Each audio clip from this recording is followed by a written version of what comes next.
Two friends, two minds, and one love for Arsenal Football Club. You are now listening to the Cod and Two Minds podcast.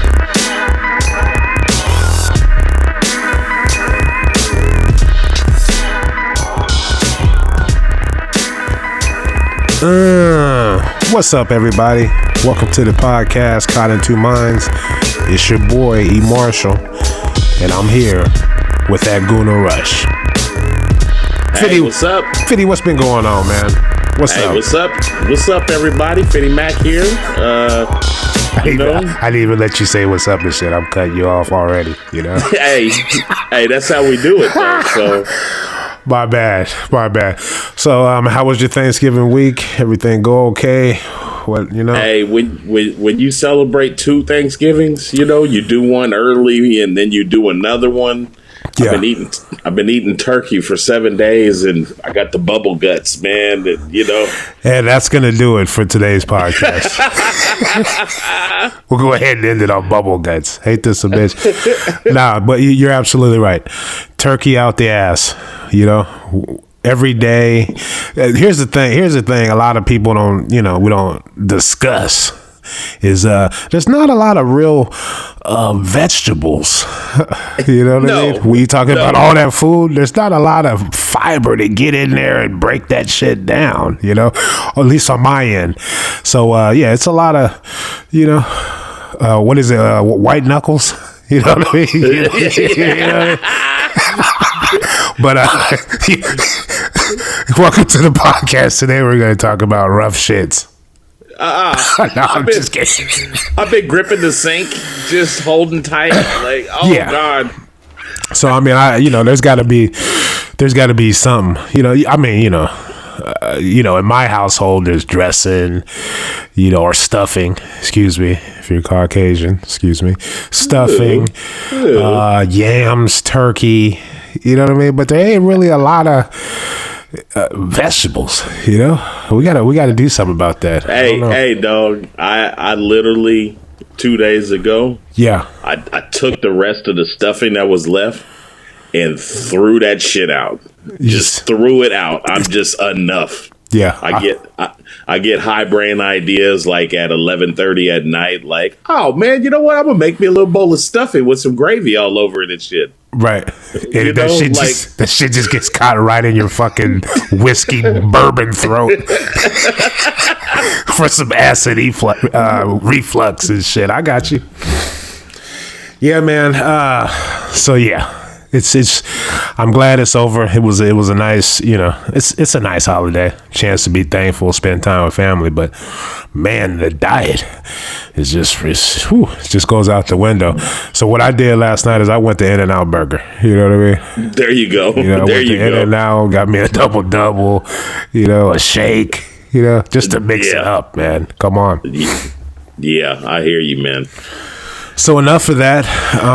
The Arsenal.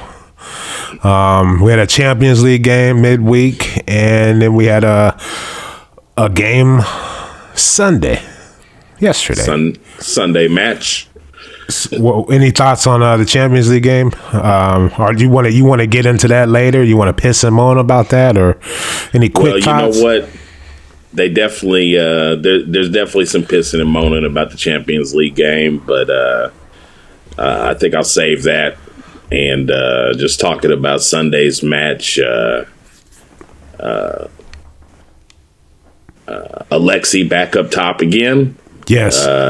You made a comment about you were over it with that shit on the last podcast. Yeah, I sure did. I was with you. I was like, enough of that. We're not doing anything. We're not scoring, and bam. It comes down to more effort when he is up top.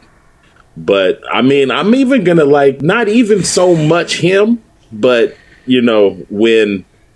when Theo decides he wants to hit the pitch and play with some pace and play with some energy, it affects the game.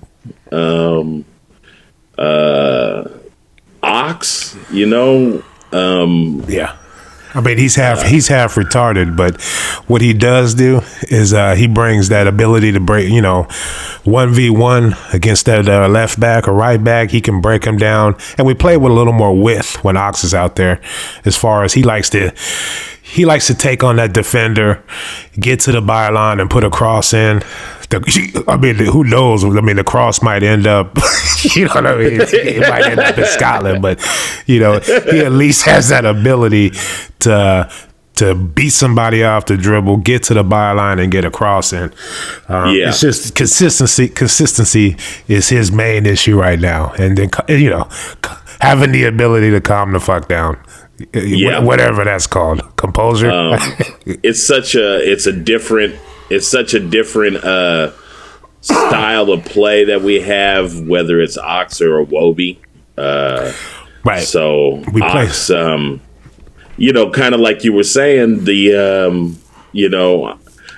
know I always go back to some of the old days sometimes when I'm reaching to grasp on what's going on out there. But, I remember a very lackluster Arsenal attack at one time that all we had was Gervinho that could actually go 1v1 on somebody, right? Get the ball into the box and try to make something happen. Right. And I realized Ox is he's kind of that only guy, like, just with the ball at his foot could take somebody on. Right. Okay, so let's discuss some of the lineup changes from Saturday, and Ox being one. I thought, that was a good decision. If you had a choice to play Ramsey there or Ox out on the left wing, you naturally want to go with Ox. Anybody in their right mind would. To me, yes, and like I said, I think what that does is it allows us to play with just a tiny bit more width. Anytime we have somebody like even Iwobi, he cuts in on the right foot, and the shape of the team going forward just gets real narrow. We're not really trying to get wide and get crosses in, and I think Ox, with his ability, he can do that, and he had some good moments early in the game. You know what I mean? Yeah. Before it all just, what are you doing? Whoa, where's that pass going? What happened? Before all those questions throughout the game. But, early on, I thought he was, he had some bright moments. What'd you think about, Ox over Ramsey or Ramsey not playing? Do you think it was a situation where we played on Wednesday and he was just resting Ramsey, or it was a situation where Wenger is, he's maybe just had enough of Ramsey at this stage as far as being out of form? Well, I tell you what, I think Wenger, even though he would never admit it, he peeks at the comments and the articles and no, I do not. No, I do not. You are full of shit.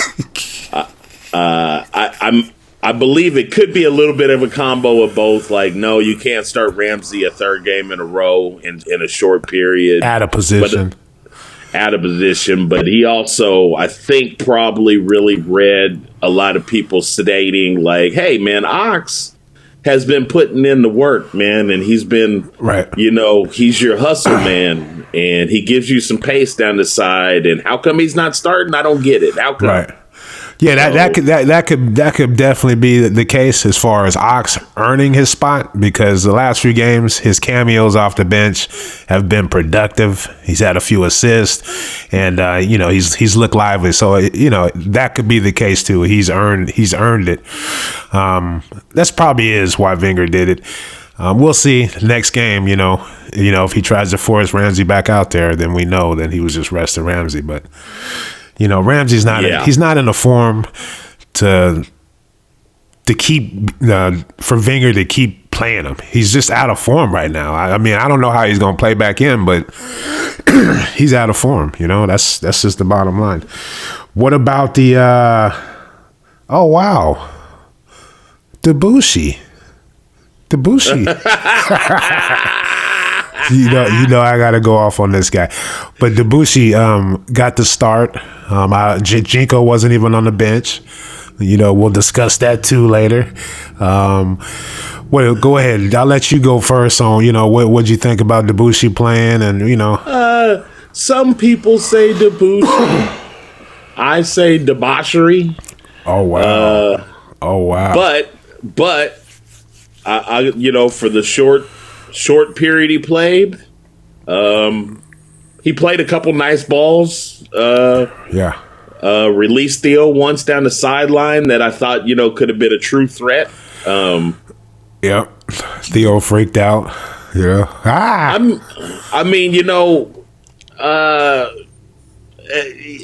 Versus Jinko, debauchery brings more debauchery. What did you say? Debauchery. Nah, dude, come on. Nah, play. Yeah, I mean, okay. He brings more experience at the position. Yeah, but definitely. he falls in that category as one of these guys. Like, look, man, make a decision. Like, I mean, either he stays or he goes, and I think the majority of your Arsenal supporters would say, man, just go. Just get rid of him, dude. Well, yeah, that's my thing. I think I tweeted before the game that, I sure hope this little bastard has a good game because, all the shit talking, all the bitching and moaning, I'm leaving, put me on the transfer market, loan me out, I'm out of here. All this sitting is, what I mean? All that shit talking. I was like, I sure hope this little bastard has a great game because we need him. But at the same time, a lot of players don't really behave that way, Arsenal. You know what I mean? They'll just say, okay, I'm sitting the bench, whatever. I'm going to keep my mouth shut when the transfer market opens. I'm just, next thing you know, I'm out of here. But, he's kind of been going on about, lack of playing time and wanting to be, sold or loaned out and all. It's just, to me, that's a punk ass move. To be behaving like that, you got your spot took by a teenager. Just be quiet. Just be quiet. Play yourself back into the team. Just be quiet. But so that was my whole thing. Like I related to like throwing bait into the pond. Like I think he was like leaking these little like comments and statements and his disgruntled nature. Yeah. Tried to like let other clubs know like, man, I'm ready to go. But then nobody called. Right. They were like nobody rang the phone and was like, we're interested. Exactly. Because he hadn't been playing. You know what I mean? Yeah. And that goes back to the rant is you talk all that shit. Bellerin's going to be out for a while. Jinko is in poor form. The team needs you. This is a perfect opportunity for you. During the game, you show some signs that, okay, he's definitely in better form than Jenkinson. This looks like, okay, whatever. And then boom, you pull your hammy and you're done. You know what I mean? And it's just classic. Like every time he gets hurt, the guy who fills in for him, in this case, it was crazy ass Gabriel. Say it. Gabriel looks, it's like, oh wow, this is a revelation. Like oh my God, you read my mind, my friend. He wasn't bad at all. He was like an old school right back. Fuck it, I'll jerk a knot in your ass. Come here. You know what I mean? Like a Mike Cohn style. Yeah, he was just. It was dirty, It was a dirty performance, but it was effective and it was solid. And he now looks like, okay, well, this is the guy we can play now until maybe Jenkinson gets in form. It's classic Debussy. This was his last chance, and in my opinion, he's done. It's time to go. It's you're headed down Diaby Street if you keep getting hurt like that. You know what I mean? Yeah. What's trip? Like I can't believe like you hit it before I can get there. But just analyzing the position. Yeah. Gabriel. He heading top so far since Bellerin's been out. Looked the best at right back that I thought I saw anybody. Yeah. know, I mean, with the exception of that small few minutes that Ox played there and lumped in that cross to Giroud for the game tire. Right. We were basically, pushing everybody forward. So Ox was, he was, technically playing right back, but he was pushing forward. He was always But I think any manager knows, like, if you get stuck in a situation and you have to do, you can always lean on a Brazilian. You can always just go throw the Brazilian over there, man. I'm sure he's got like some class with the ball a little bit. He can defend. Hustle. Right. Yeah. Definitely. He can. So I mean, as far as the lineups, I thought, I get nervous when Koch doesn't play with one of the other central midfielders that we have. When he wasn't out there playing, I was like, we're gonna look kind of slow in midfield. It's not gonna be too much speed, not gonna be chasing anybody down, and we're probably not gonna have control over the midfield. And I think in the first half of the game of Bournemouth, they were able, to control. By the end of the first half, they were basically controlling the midfield. They were making passes. They were on top. As far as momentum. And I don't know if that because Koch wasn't playing or anything like that, but I just started, here we go again. Kind of like Man United, they were controlling the midfield, controlling the play. We really couldn't get a foot in, after the goal. But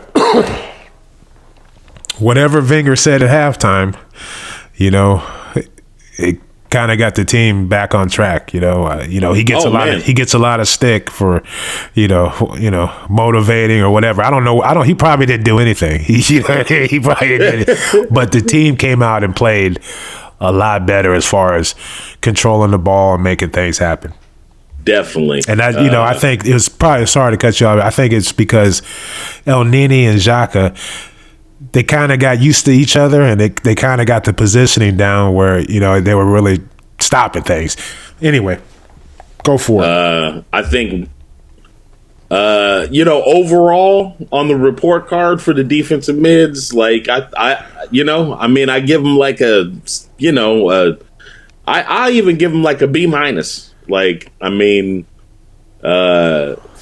thought, because there was no Koch, I thought El Nini brought a little more energy than you normally see from him. Jeez. He just runs forever. He was all over the place, and I also want to give a little bit of credit to, I think Xhaka was a little bit humbled.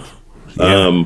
Which there's at times that we've made the mention before, like, you don't want people to get complacent at their positions because they think that they've got this locked up. Right. So even though, Xhaka's put a couple of impressive long-range goals in early in the season, Wenger had, I think, sent him a good message, like, hey, man, just because you put a couple goals in and stuff doesn't mean I can allow you to go around and lashing out and picking up yellows and reds and shit like that. Like, right. Dude, you got to get some composure, man. Like, got to have a little discipline. Got to have some discipline, especially. And his main concern should be positioning. Like, he should get with Per Mertesacker and be like, okay, you explain this whole positioning thing now, because I'm kind of slow.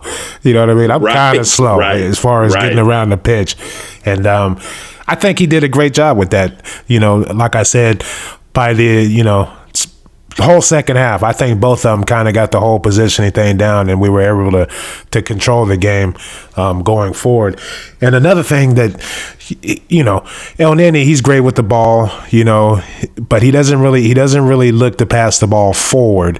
And I thought in the second half of that game, there was a couple moments where you can see Xhaka has tremendous vision, and he can make that pass. He found a few nice, just beautifully attacking passes that came off great. So, Going I forward, completely agree with that. I completely agree with that. Like, you can see, okay, he can make that pass if he gets his discipline down, gets his positioning down, because he's not going to catch up to anybody. And in the Premiership, there's fools flying around the pitch going crazy. So he just needs to get his positioning down, get his discipline under control, and I think he'll be just fine. Yeah. So you talk about getting with people, probably be a good thing for him to get with Santi. Well, yeah, it would be beautiful to see Santi, spend some of this time while he's down, just like kind of coaching him up a little bit. Right. Because, like you said, it's a wonderful feeling to think that Xhaka's only 19. Now he's older than that. Or how old is Xhaka? I thought he was young. 21? Dude, ask your phone, man. There's like this thing. There's this thing. It's called Google. And like you can ask it questions and stuff, dude. Wait. Let me take a note. Google. I asked him. No, I don't know. How old is that cat? I'm going to ask my phone, man. Okay? All right. I had some kid come at me crazy like that. Why are you asking me all these questions, sir? You keep talking, man, so we don't look like jerk. But to just think that he's a young guy that he shows some positive notes in his game, and if the development's right, which you have to think he's going to develop some. So yeah, definitely 24 years old. 24. Okay. Yeah. But still. No, he's 19, isn't he? Just 5 years off. No big deal. Anyway, but yeah, you're absolutely right. He's still young. He's still got time to improve, and he's got tons of experience as far as with his country and his professional career. So he's yeah. So before the game, Before the game, I tweeted out, this result will give us all the answers we need. And, it's just one of them weird thoughts I had, because I thought, the answers to my question basically was, are we good? Are we really good enough to win league? You know what I mean? Yeah. And I thought this was the perfect game to kind of see if that was the case. And just because, we needed to win. People were saying, it wasn't a must win, but I felt we needed to win just to stay in the mix, stay as close as those teams as possible. There's going to be a heavy fixture pile up coming up here, and, we just need to be in the mix. And I think, like I was saying in the first half, actually, was that the worst penalty call ever on Monreal? That's just it's so bad, dude. Yeah. It's so bad, and like the guy just he created. I mean, he was brilliant because he sold it and he made it. He caused everything. You know what I mean? Like, he timed his fall really well. Yeah. So like I can see, I guess, that from depending on your angle. You see Montreal turn around and kind of leaning, and the guy goes down. Like, but I mean, there's a side ref over there that can see what's going on too. Like, I mean, right. Somebody, man, come on, man. That's not a foul. That's not a penalty. I didn't think it was at all. And so back to my point, like, can we win league, or is this the type of team? Usually in the past, when some shit like that goes down for Arsenal, you could see assholes getting tight. You could see heads drop. You know what I mean? Yeah. Fingers throwing his water bottle. You know what I mean? The whole morale of the crowd gets quiet, and it's like, oh shit, here we go again. Yeah. Oh my gosh, we can't do it. But recently, in the last few performances, even though we draw those other two, you're starting to see a team that has a little grit. You know what I mean? Yes. We our heads don't get down. We keep fighting, and it's paid off, the 2 weeks prior to this one. and this game, because we didn't get down. We kept playing, and eventually in the second half, we got the goals we needed to win. So that was one thing that it's, you know, people say, oh gosh, just Arsenal team, they got enough grit to fight back and get a draw. But I think Sunday's game really showed me that, you know, this team is, I think we can do it. You know what I mean? I really think we can do it because we have the bodies. That's another thing this game showed me. You know, I forget how many changes we made, but we made a lot of changes, and everybody came in, and we beat a Bournemouth team that's, you know, oh gosh, they're great on the ball. Eddie Howe, you know, all that shit. You know, they're great. Right, oh gosh, they're great. They come in 12th every year with some shit. But yeah, I get it. But still, they are a solid team, and we came back and we beat them, even though they had all the momentum. They were looking better than us towards the end of that first half, you know. Yeah. You know, so anyway, go ahead. I'm sorry. I mean, they kind of brought the same game that we play. I was a little impressed. Like, I mean, they seem to value possession a little bit and stuff, you know. Right. They kept the ball for a while. They had us kind of reeling for a little while there. You know, I love to come out. You know what? I do think Arsene did say something or fire them up at halftime a little bit. Right. When I was looking at Wenger on the sidelines, he was a little more animated than he normally is. Right. I saw him like clench and put his face in his hands a couple times, like and that's you don't good. really see that from a 65-year-older very often, you know. That's because he ate too much turkey, and he was having the same problems I had.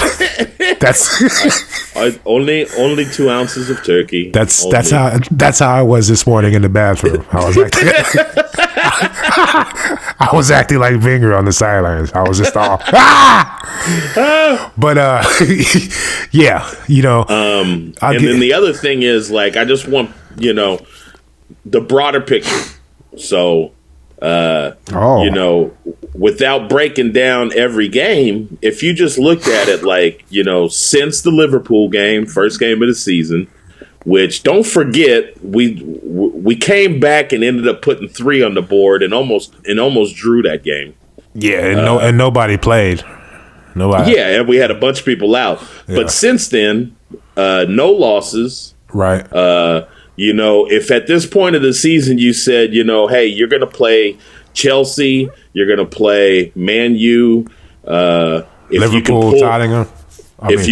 Tottenham, if you could pull draws out of those games, PSG twice, you know, these are all teams that, you know, whether we believe we should have won those games or not, to look back at the whole season and say, hey, we pulled draws out of some of these, we beat Chelsea, and we're beating the little teams. Right. We're beating the little teams. Right. It tells you that, yeah, we're going to be in the hunt here. Like, we're going to be in the hunt the whole season. I hope so. Come on, Fitty. I mean, yeah, November curse. I don't know if it's gone because, you know, like you said, yeah, it's. I mean, we didn't lose any games, you know. So, yeah. You know, yeah, you know, you can't. Like I said, this game to me, it answered a lot of questions, just because, or it gave me the answers to some of my questions because you just really didn't know based off the last 2 performances, you know, or the last 3, Tottenham, Man U, and PSG. So. I think, you know, as far as, you know, squad depth, it answers that question. We got players that can come in and get us wins. As far as team mentality and grit, as far as, you know, continuously fighting back and not only drawing but getting a win. You know, team chemistry is good. We are pleased. No, but the team. I mean, you know, Giroud hasn't started a game all year, and you know he's not pulling a Debussy. You know, he's not asking to leave. He's not complaining about shit. He's coming on as a sub and making shit happen. You know. Yeah. And you know that's what you got to do. Debussy. Anyway. Yeah, and I would imagine, you know, Southampton, Basel, Stoke, our next 3 games. I mean, I'm sure Giroud gets a start here. Maybe 2 of these games he gets a start. So nah, fuck that. Fuck that. Play Alexis every damn now. Play. Yeah, you're right. You're right. Hey, literally, Alexis plays every yeah, every definitely. game. One of the things that once we get like our team, the team's decision making is just a little off, and I think that's the missing piece right now. Like there was a couple moments in the game where the obvious pass was on the break. Excuse me, the obvious pass on the break was there, and we would go somewhere else with it, or you think about Theo and Ox. We just that decision making is just a little bit off, and I think that's the little piece of the puzzle. Once we get back in flow, as far as making the right decisions and the right passes, I think we're gonna take off again. Hopefully, that's why, because you can really see it that game. I think that was one of the situations where Wenger got up and he was cussing at Alexis because he didn't make that pass to Ozil on the break. Ozil came wide open on the left, and he decided to go right with it. Yeah, tried to needle a pass through to the right when Ozil was wide open on the left. There's a situation like that. Which, I mean, if there's anything that's been my knock on Ox more than anything, it's not effort. It's not his desire. I mean, if anything, sometimes he tries too damn hard. But yeah, he needs to get some of that Diaby weed and just calm down. Get in the zone, man. Calm down. Go hang out with Ozil for a little while and talk about shit. Hey, just relax. Come on, relax. Y'all sit back and look at some Instagram and stuff. Just chill. Relax, just chill, dude. But he gets out there and he's like, yeah, I'm a fucking ox. My other note for the game that I haven't been disappointed with Gibbs's runs, but there's a difference when Nacho is out there. There's a difference. Yeah. Nacho very smartly and kind of systematically involves himself in the offense in a much more effective way. Right. He makes those swing around runs around the outside. He gets balls into the damn box. Yes. He's a classy player. Right. I love Nacho. Here's the thing with Nacho. You know what I mean? Why Nacho gets me hyped is even if Nacho is getting his ass whooped defensively, like if he's playing against a quick motherfucker and he's just getting beaten shit, he'll figure out a way to contain it, put that fire out. He'll figure out a way to do something so that it doesn't really hurt the team. You know what I mean? There's some times where he's playing, like when he was playing against that fool from what was it? Adama? You talking about Bo Jackson? Bo Jackson. He was playing against Bo Jackson. Yeah, he was just getting served all game, but he figured out a way to corral and contain that fool so that it really didn't hurt us too much. So yeah. I love Monreal. I love him when he's in good form, and even if he's not in good form, he still puts in a shift for the team. So yeah, solid. Speaking of shift, putting in a shift, Alexis Sanchez, the hardest working man in show business. Oh my God, the hardest working man in show business. He never stops. You can't say even if you wanted to say a bad thing about him, you shouldn't, because he tries so hard. The effort is there. You clearly see the effort, clearly. Oh man. Whereas, I mean, the amount of times that he makes a run, that he goes and chases the ball back to the goalie, over to the sidelines, everywhere. And 90% of the time he knows he's not getting it, but you have to pressure that guy to possibly make errors and things like that. Right. And oh my God, look at this. He forced somebody to make a fucking error and put it away. That's how he got the first goal. Exactly. So yeah, his effort is tremendous. I was, somebody tweeted, I retweeted it, but I mean, if half the team played as hard as him, We can win league. We can win every damn thing. You know what I mean? Like if Ozil, it's not Ozil's style. It really isn't, you know. But he does other things that are brilliant. Yeah. But, you know, as far as sometimes you just want to see that effort from everybody when we're pressing. You know what I mean? Like really go after him like Alexis does. And sometimes we don't really get that from the whole team. And it causes little spaces and little gaps. But, you know. I mean, to this point of the season, that's exactly the difference in the matches. It's like what's defined us this year, in my opinion. Right. When the team turns up the energy and they close down on balls and make the other team do stuff with the ball is when we're playing our best. And sometimes we just go out there and it's flat. Yeah. For instance, PSG, it was like they went out there flat, just flat. Okay, it's Pissimo Monday. Go ahead and get your Pissimo out. Go ahead. Look. It's just effort. It's just will and effort and willingness to run. And I guess there's times, I mean, of course, like, believe me, I'm no athlete. I have an athletic background, but right. My best years are way by me. Right. So right. I'm not passing judgment. I just know that when Arsenal puts in the effort and puts in the energy and are willing to run, they good things happen. But when they get flat and they let a team just dominate them in the midfield, don't close in, let balls just get swung over to the other side of the pitch to a wide open man, nobody within 25 yards of the guy, we're in trouble. We're in trouble. And that's like the definition of what was going on at PSG for like the first, 40 minutes of the game, damn near. Yeah, it was, to me, coach and players, deserve a little of that, blame. To me, it's always, the coach, you got to have your team mentally up and ready to play the game. And we just look flat. But at the same time, we look flat. Like we look flat against Man U. We look flat against Tottenham. And, we kind of look flat in those games.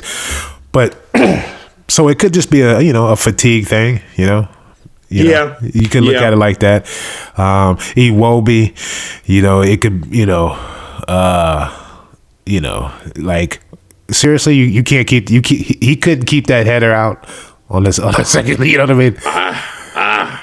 Like that was some dumbass Denilson shit. Like, what are you doing, dude? Keep, you know what I mean?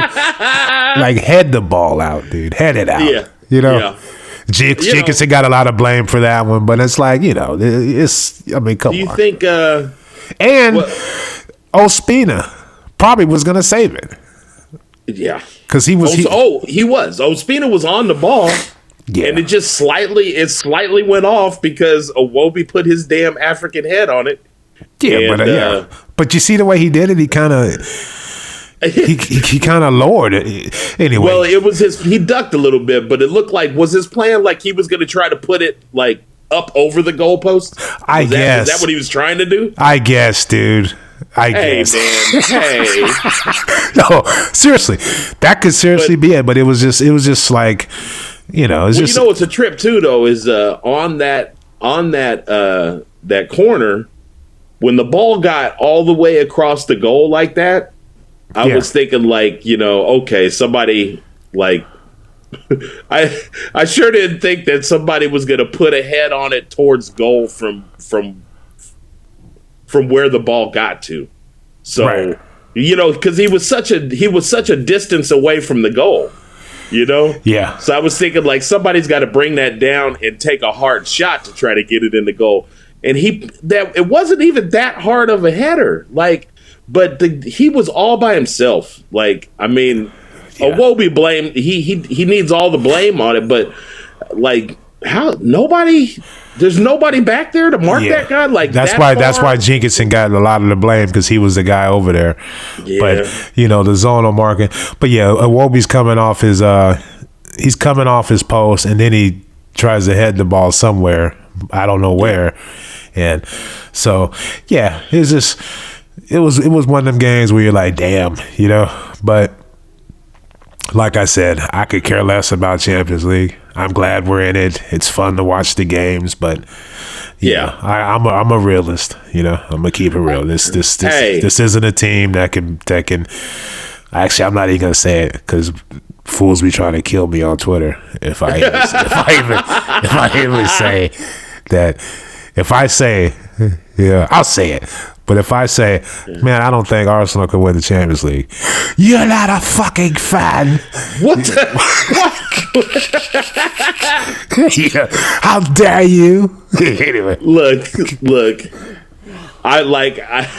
We can get all the way to the semifinals, and I still won't believe we're gonna win it. So, Fede, you're an asshole. Okay, you're an asshole for that. I guess I'm an ass too. But I tell you what, we can win based on this performance, this recent performance. We can win league. We can send the old man out in style. You know what I mean? Yeah. If we just focus, I think we can win league. And see how my whole demeanor changed. You hear that?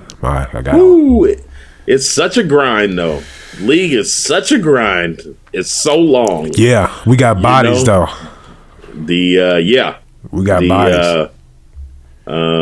Finally, I tell you what, with Champions League, you're only going to hear me get excited if we get a good result in the first leg of our first knockout game.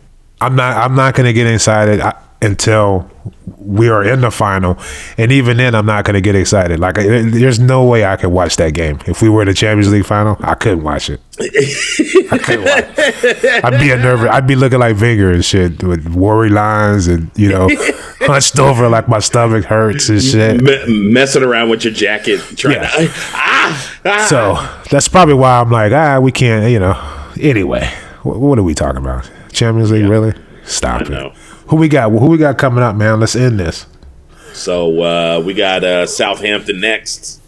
What is that? Carling Cup? What's it called? Southampton. No, isn't it league? I don't know, dude. Let's see. Oh, wait, I'm sorry. Yeah, no, Southampton. Oh, it is. Yeah, it's Carling Cup, EFL Cup. Yeah. Okay.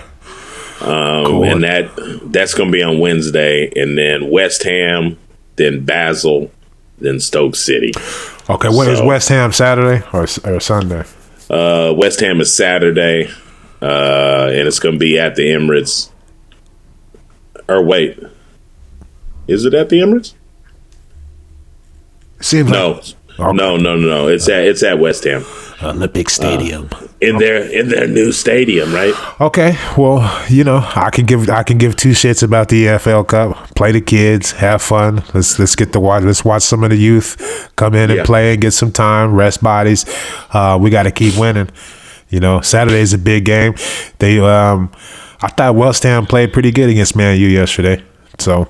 I missed that game. It's gonna be a tough matchup, but I think if we get a fully rested team, we go out there. I think we should. Hey, what was the result in that game?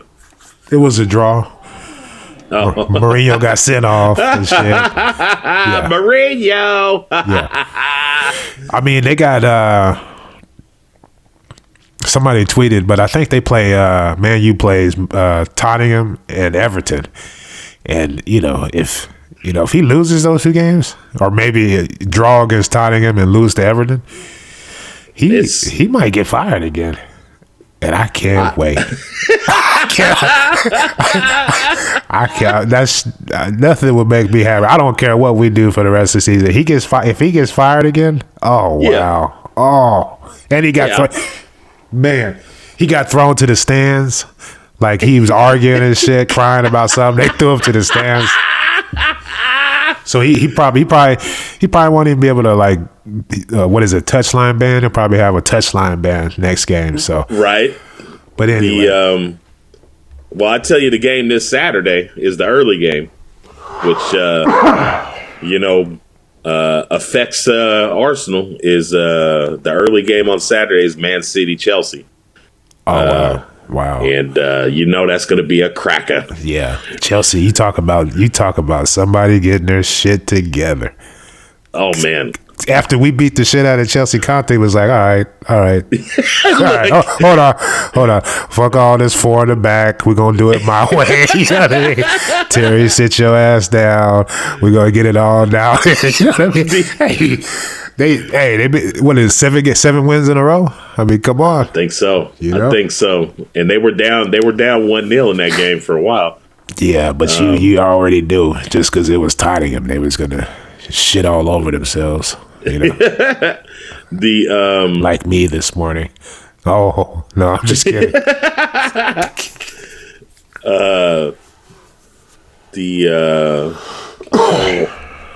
I don't know what the hell was I gonna say. Don't worry about it. Don't worry about it. We're gonna wrap this up. Okay, we're gonna wrap this up. Let's see. Next Monday, God willing, join us for another episode. I got no inspiration. You know, I got some advice. You know what I mean? What's that? Don't drink and drive during the holiday season. You know, I work nights now, and when I leave my house and shit, motherfuckers are just flying around like maniacs. You know, I work 11 to 7, and in Texas. Especially after a Cowboy game. Woo! I give anybody a warning. If you come to Texas, watch the drunk drivers at nighttime. Be careful. Especially after a Cowboy game. Nobody parties like Texans. But yeah. So, yeah, it's the holiday season. There's going to be a lot of that going on. Call an Uber. We got all kind of shit we can use nowadays. Just quit with the drinking and driving. Okay. Yeah. What you got, Fitz? Anything? I'll tell everybody the same thing I'm telling Arsenal. Form is temporary, class is permanent. Effort, just put some effort out. Try. Have the will. If you got the will, you can win. Period. Oh, wow. With the period at the end. Wow. Period. Look at that. That's beautiful. Anyway, that's going to do it for today's podcast. Thanks for tuning in. We appreciate it. You can follow me on Twitter at eMarshall, EMAR, listen to my voice, SHO. And you can follow the show at CITM Podcast. Hey, and I'm Gooner Rush on Twitter at Gooner Rush. And if you want to reach out to us, man, you can always hit us at citmpodcast@gmail.com. Please go to iTunes, give us a rate, give us a review, subscribe. It all helps in the end, man. One big family, Arsenal family. Yes, that was very damn. That was very nice. And also, if you listen to the show, share it. Send it out there. Let fools know what's really going on. It's not your typical mundane Arsenal podcast. It's something different. Anyway, thanks for tuning in, and peace. Peace.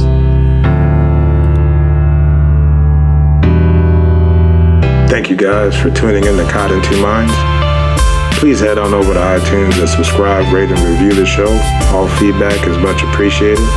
If you would like to contact the show, drop us an email at citmpodcast@gmail.com. And be sure to follow us on Twitter at CITM Podcast, at Gooner Rush, and at eMarshall. That's EMARSHO. The music in this podcast has been provided by Statics.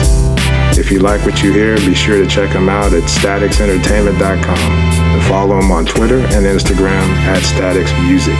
That's STATX Music. Peace.